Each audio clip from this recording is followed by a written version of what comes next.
Continuing production of The Open Mind has been made possible by grants from the Rosalind P. Walter Foundation, the Bluestein Family Foundation, Carnegie Corporation of New York, the Malkin Fund, the Center for Educational Outreach and Innovation at Teachers College, Columbia University, and from the corporate community, Mutual of America and Rudolph Finn.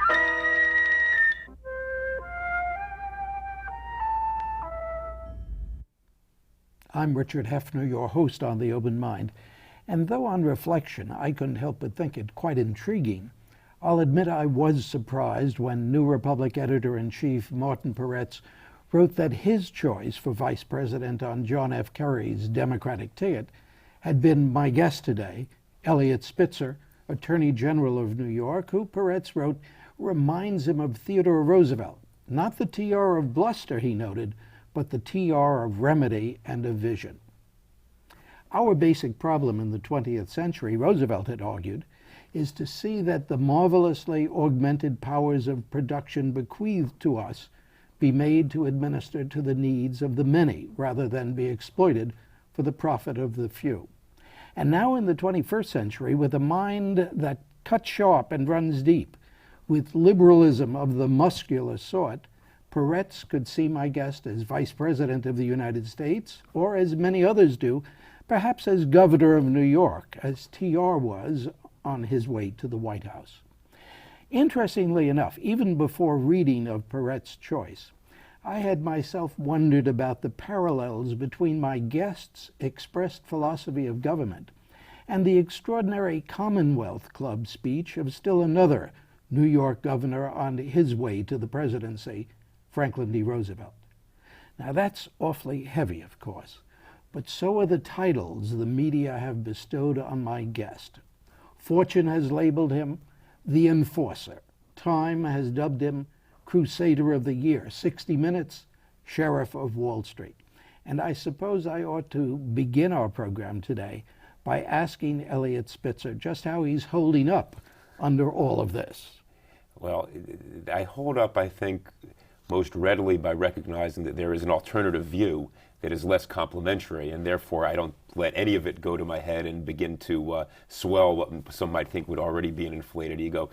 National Review called me the most destructive politician in America. So there's an array of perspectives here, and I like to see both, and I enjoy one more than the other, needless to say, but try always to keep the bearing, my moral bearings and also my governmental bearings, focused on what I think we in government should be doing. In my job as Attorney General, I think TR really is the individual whom I would emulate most. He came closest to capturing what I think is the theory of government that underlies what we've been doing. But if you just focus on those issues of what government should be doing in the marketplace and why, challenge yourself on a regular basis to hold yourself to that standard, then I've held up, and I think we've gotten it right most of the time, made an occasional mistake, but gotten it right most of the time.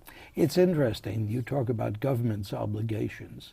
That hasn't been the talk in recent times. And I actually had an article in the New Republic, and maybe this is where Marty first saw that there was a larger philosophy underlying the individual cases, that when you mold them together, look for the common threads. I hope those threads weave some sort of pattern that makes sense. But in the article, I tried to create a counterpoint to what has been the sort of dominant philosophy of the past 15 or 20 years, the deregulatory spasm driven by the Chicago School, which of economics and a worldview of let the marketplace by itself solve all problems, and there's much to be said for it. And I believe deeply in the market, which is why I think Marty Peretz referred to my vision as muscular liberalism, not one that is just government encroaching on all decision making. But we've tried to create a framework to argue that when it comes to enforcing the rules of integrity and transparency in the marketplace, only government can do that. When it comes to enforcing certain common values that are defined statutorily, whether it's prohibitions on discrimination or a minimum wage, only government can do that. And when it comes to capturing and pushing the market because they're what economists call externalities, these sort of consequences of economic behavior that are not captured in individual pricing determinations, such as pollution, only government can do that. So there's a theoretical argument there for government in a very measured, responsible way to play a role that I think was forgotten by the pure Chicago School theorists.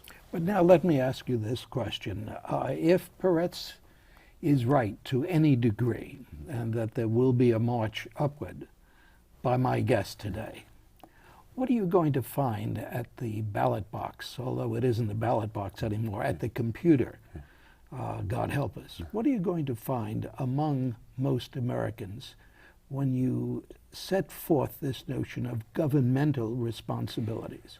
I think it depends how one articulates it. And the reason I say that it's not to suggest that this is a question of marketing, but I think it's to suggest that if you explain what government's role is, and government's role is over here, and these are our sets of responsibilities, the marketplace has the larger, vastly larger set of responsibilities, but the two have to interact, and the two have to produce a society that we're proud of. We have been focusing so exclusively on the market that I think we deregulated so much in a way that generated energy crises and scandals, Wall Street scandals, S&L scandals. And I'm not saying there's direct causation between deregulation and scandal, but we have to do it properly and not lose sight of the symbiotic relationship between the marketplace and market forces that generate wealth and dominate the capital flows and the creativity that creates jobs, and the function of government to lay out the rules and enforce the rules.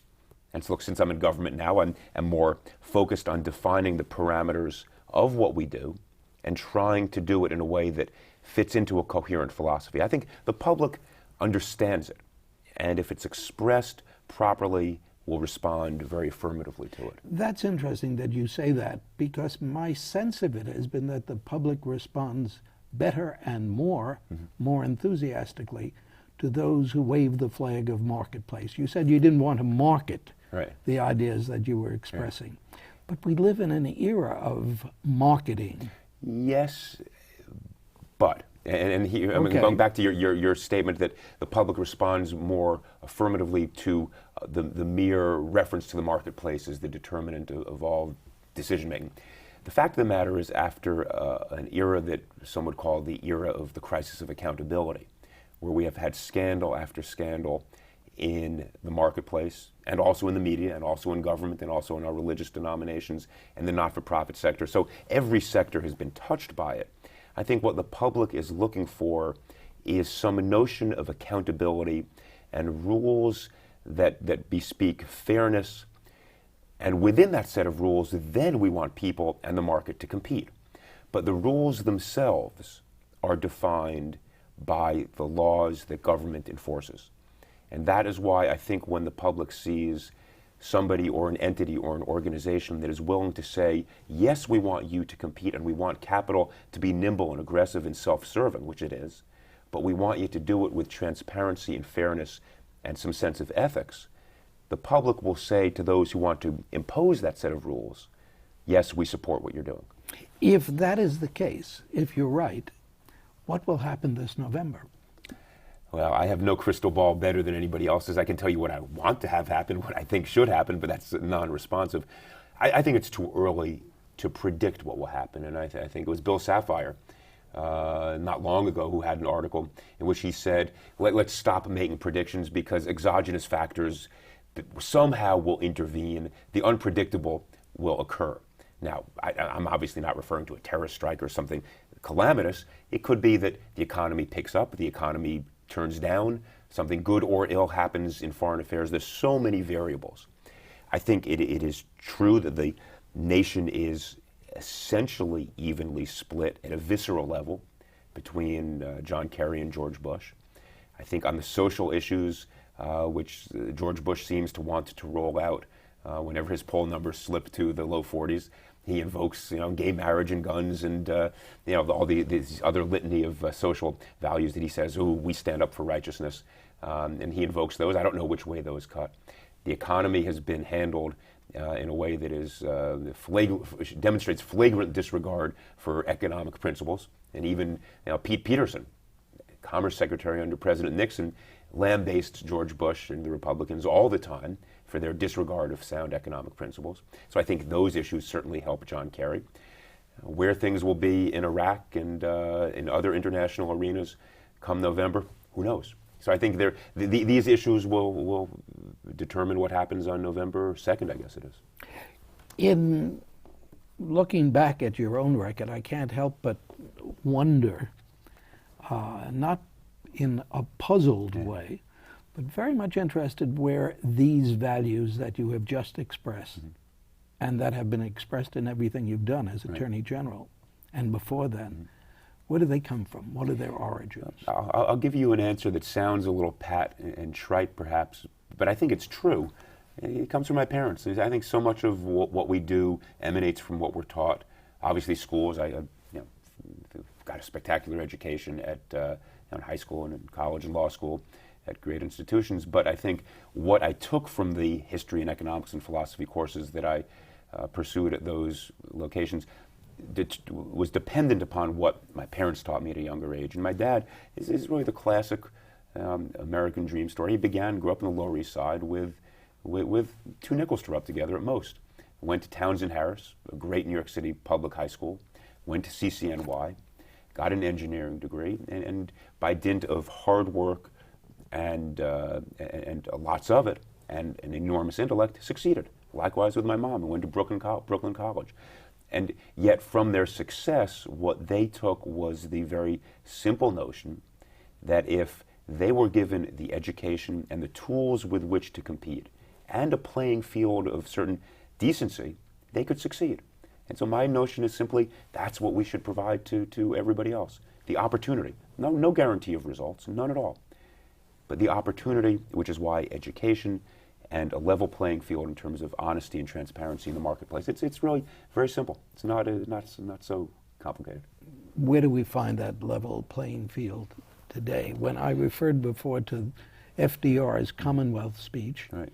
and I was reading it earlier today, rereading it, I couldn't help but think he was describing our own times. Mm-hmm. He was describing many of the things that you've described. Mm-hmm. And what comes of it?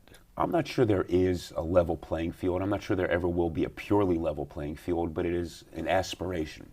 In other words, some parents will always be in a position to give their children access to more or something different. And that's fine. And those are the just rewards of hard work, so that my parents can confer something to me and I to my children. But what we want to do is come close to saying to any child, no matter where he or she is born and raised, you will be given access to a school that can educate you, and then an economy that will give you that range of opportunities for you to test yourself.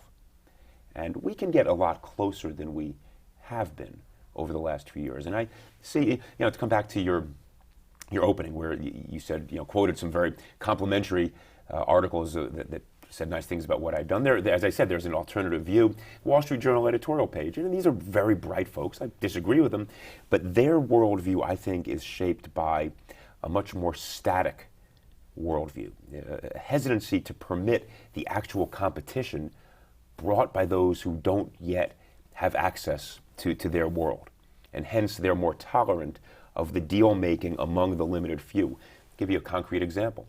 When they objected to the cases we made against the major investment houses whose research was fundamentally flawed, fraudulent, and knowingly so. They were one of the most corrupt enterprises you can imagine. The investment houses telling Americans to buy stock when they knew these were lousy investments. Now, the Wall Street Journal's response to that was, well, nobody trusted that research anyway, because they said everybody is sophisticated enough to know that this research is all gamesmanship. Well, the people in their little circle may have known that. But Joe Smith in Utica or in Buffalo, New York, who has been enticed into the marketplace by the investment banks, didn't know that this was all a game, and in good faith relied upon what the investment banks said. And so I said, create a level playing field. Honesty, that's all we ask. But the Wall Street Journal, with its static view, said, well, let them absorb that risk. That's their problem. I said, no, some core integrity would be a good thing here. Well, do you think that there's any truth to the notion that your regulatory bent may do the opposite, may not foster, but indeed put a lid on American enterprise? Let me restate it. First, I wouldn't use the word regulatory bent. I would, because what I think is I have is an enforcement regime to ensure integrity in the marketplace. Now, wait a minute. You have yourself written Right. that not just about enforcement, Right. but about regulation, not just Sure. about enforcing the laws or the moral code that you Right. wish to live by and wish us to live Right. by and wish business to Right. live by. But you're talking about, as FDR did in Right. the Commonwealth Club speech, and TR did, Right. the great regulator. Right. You're talking about something different than just Well, maybe this is enforcing where the marketing law. comes in, because I shy away from the word regulatory because it then leads to. But I'll accept your premise for a second, just so we can. I can answer the larger question which you're posing, which is a very important one. Do you begin to stifle the creativity of the marketplace if you overregulate? The answer to that is, without any doubt, yes.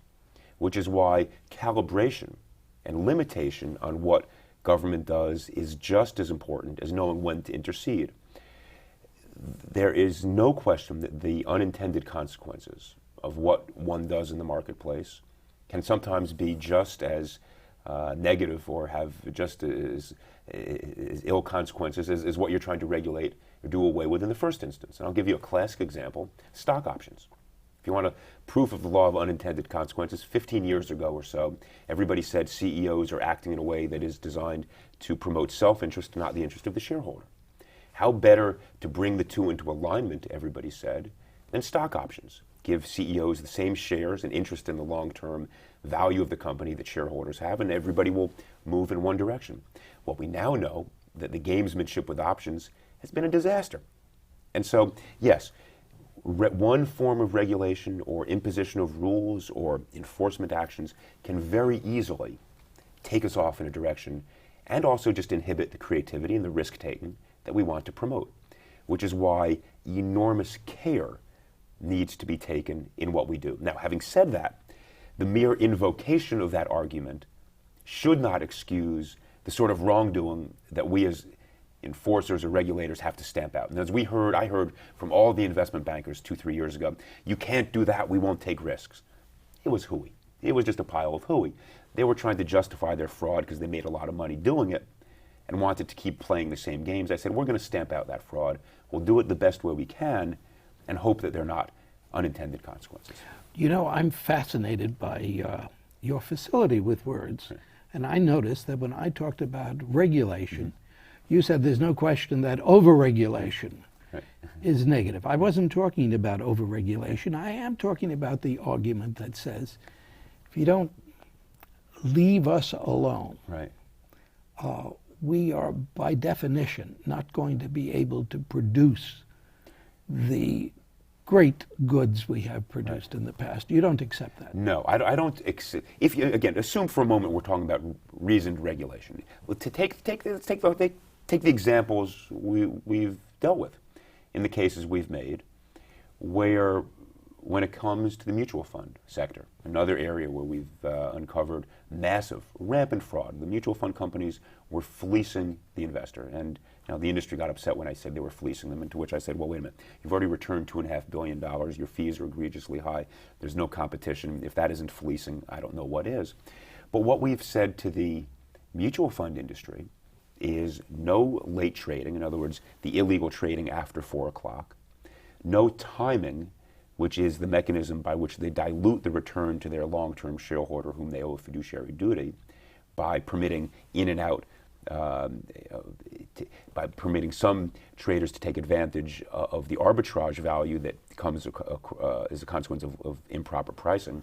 Now, does either of those rules diminish their capacity to allocate capital properly or effectively or efficiently? No.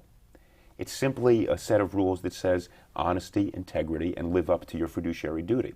So I don't see any trade-off between the appropriate types of rules that we have been making and the dynamism of the marketplace. None whatsoever. You couldn't, as a debater, find an argument on the other side. Oh, as a debater, of course I could. I'm a lawyer, but Well, I was trained to do that. But where you asked me is what I the actually argument? think. But where is the argument on the other side? And that the argument on the other side, I think the best argument, and this is why maybe it's a linguistic game, but I said overregulation. I think if you properly calibrate where you create those rules of behavior and have rules of behavior that are proper, you won't have. I'll give you your best example, Sarbanes-Oxley, where the costs of compliance have driven up the threshold for access to the capital markets. What do I mean by that? A small company interested in doing an IPO,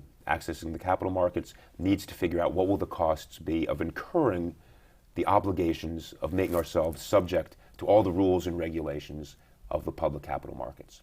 Because Sarbanes-Oxley increased that overhead, there's no question it did, some companies, inevitably, an economist would say this, some companies will look at that cost-benefit analysis and say the return of accessing the capital markets isn't warranted, and hence there's some companies that will remain private rather than going public, and that loss of capital might have some consequences down the road. That is, I think, your best example, and I've heard that from a number of folks, and I credit what they say.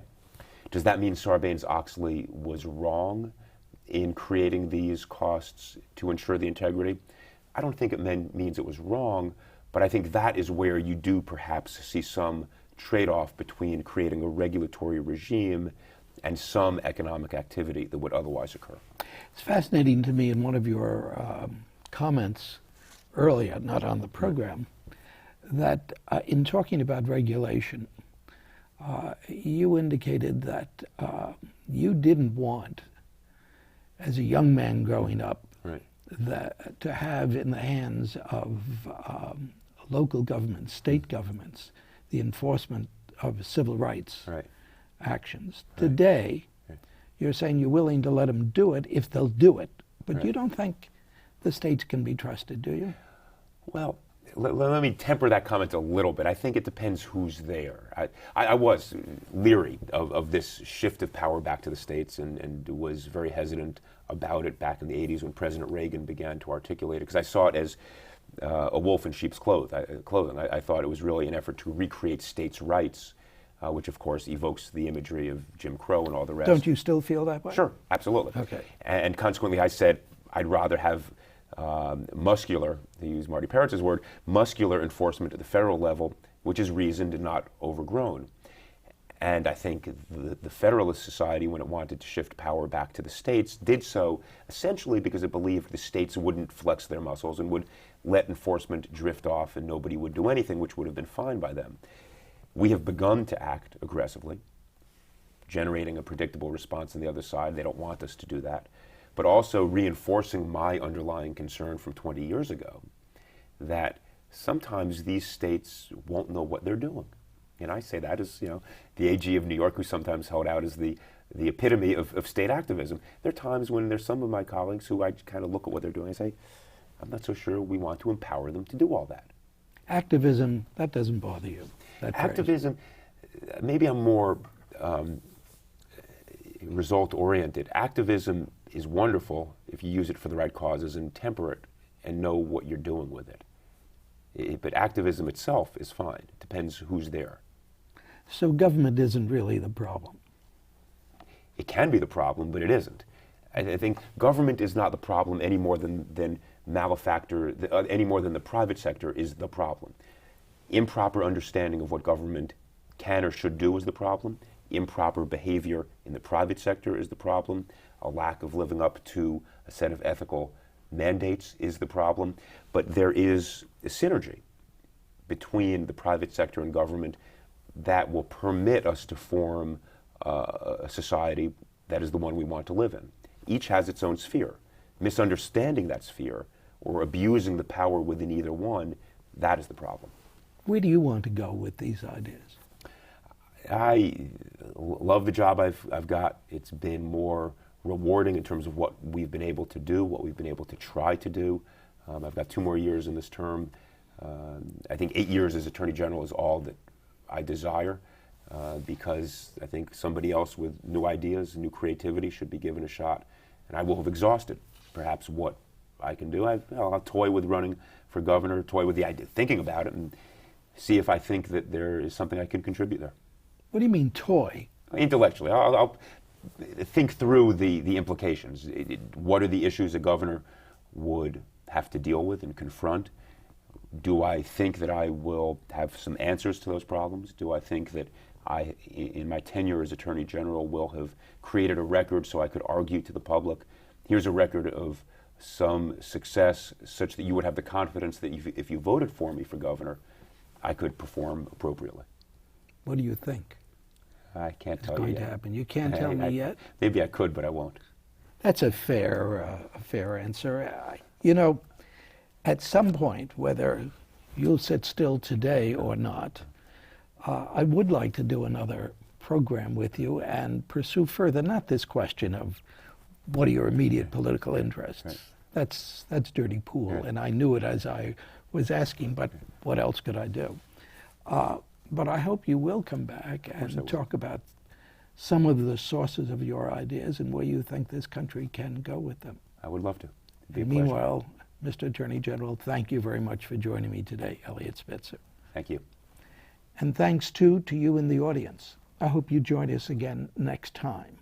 And if you would like a transcript of today's program, please send $4 in check or money order to the Open Mind, P.O. Box 7977, FDR Station, New York, New York 10150. Meanwhile, as an old friend used to say, good night and good luck.